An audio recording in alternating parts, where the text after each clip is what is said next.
So based on their size, we have several categories of networks.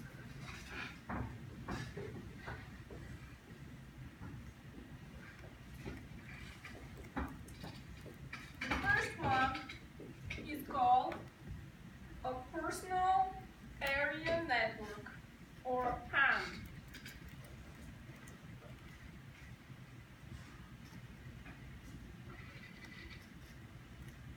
The personal area network is comprised of devices which are within human reach. In other words, they are about 2-3 feet away from us. So for example, we might want to connect mouse, keyboard, printer, or other devices to the computer wirelessly. Or we want to connect our cell phone to our car stereo and play music. So that would be a personal area network. So for example, Bluetooth. So this network is within 3 feet or 1 meter around us. So that's a small one. The next one is called a local area network. A local area network would span a room, a building, or a campus.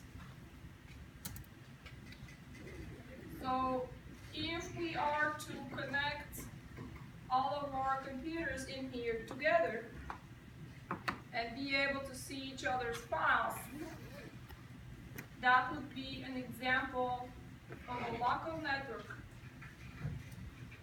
So it is from 100 meters to 10 kilometers.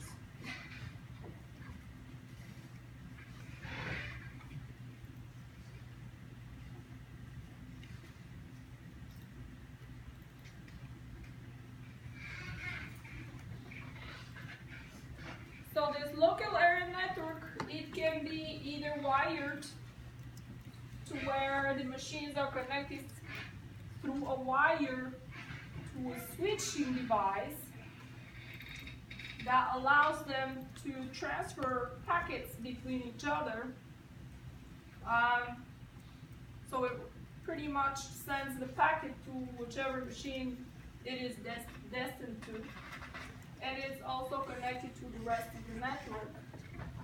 Or we can connect them wirelessly and achieve the same results. To do that, we would use normally an access point. But they can be connected without an access point also to each other. So with local area network, in terms of distance and size, the size of such a network would span a room or a building or a campus. The next type of network is called metropolitan area network by size, or MAN.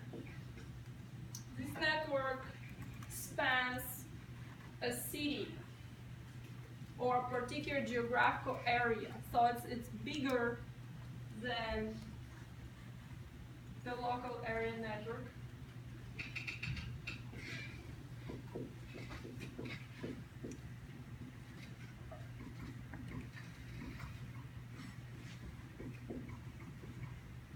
So with this type of network, let's say we have a big antenna that is erected on top of a hill that can cover the whole city with signal that is strong enough to send signal to the entire city or geographical area that we're interested in.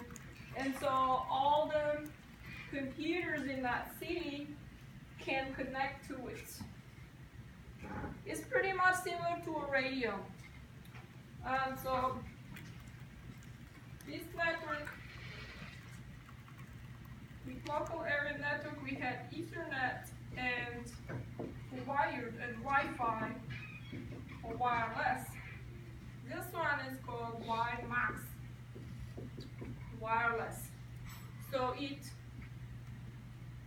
the signal is strong enough to cover the whole city, so wherever we go, we always have network or internet. Of course, the home computers or desktop computers can be wired to it if we wanted to do that through a junction box. So this network would span a city, so approximately 10 kilometers, depending on how large the city is. The next network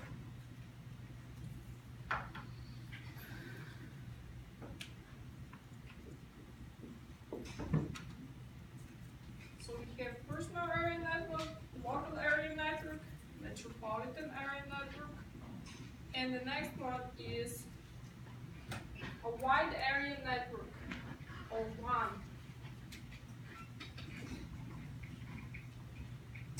So the wide area network is bigger than a metropolitan because it will span a country or a continent.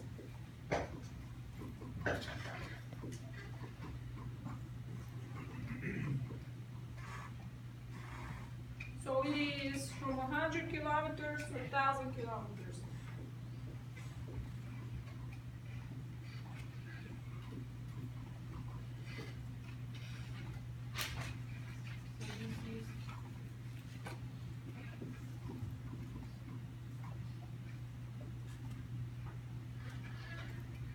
For example, a wide area network might be needed by a company that has branches on the East Coast and on the West Coast, and it wants to connect them together. So to do that, they would create a wide area network. So obviously we will need to run some sort of lines or wires to go through from the one side of the continent to the other. And usually these are big fiber optic backbone lines that will go through continents or span the whole country. So this is what we have here. That's a transmission line. Also, we're gonna need routers in order to connect machines that are in between here, these large distances. So these boxes are the routers, and this is the transmission line, usually fiber optic line.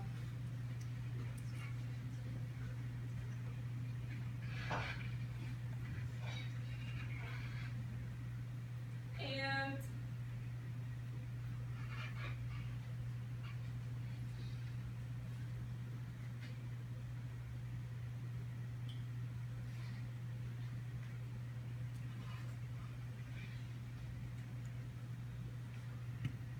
a virtual private network. Okay, so we can have a wide area network with virtual private network. Virtual private network just allows us to connect to the internal company's network from outside and access the resources that are only available on the internal or intranet of that particular company or organization. The next network we have by size would span the whole planet.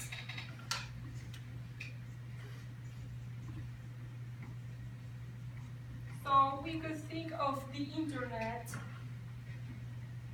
as next in size because the internet would span the planet.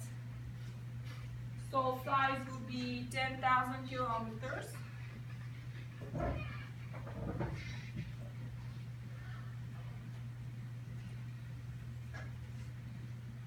But the internet itself is not a network. The internet is a network of networks connected together. So the internet is a bunch of networks connected together, smaller ones.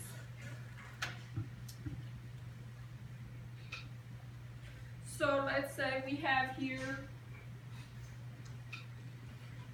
some network of some company. Here's another network in Australia somewhere. Here's another network in another city. And in between we have internet service providers' equipment. And all of these networks are connected together through routers and transmission lines. Either these are large backbone transmission lines, such as fiber optic lines that the internet service providers are connected to, and from there on they provide network or service connectivity to smaller networks and businesses and data centers that need them. So they provide access to metropolitan networks and local networks. And when all these can be connected together through the internet. So the internet allows us to connect all of these networks together by providing unique address for each machine that wants to be a part of that connection. And this way we can identify uniquely each machine or device that is on the internet, and the routers know who is sending the packets and where the packets are going to, so they can deliver them to the appropriate destination. So that would be the internet protocol address or IP address. So through that internet protocol, internet enables us to connect all of these networks together and span the whole planet.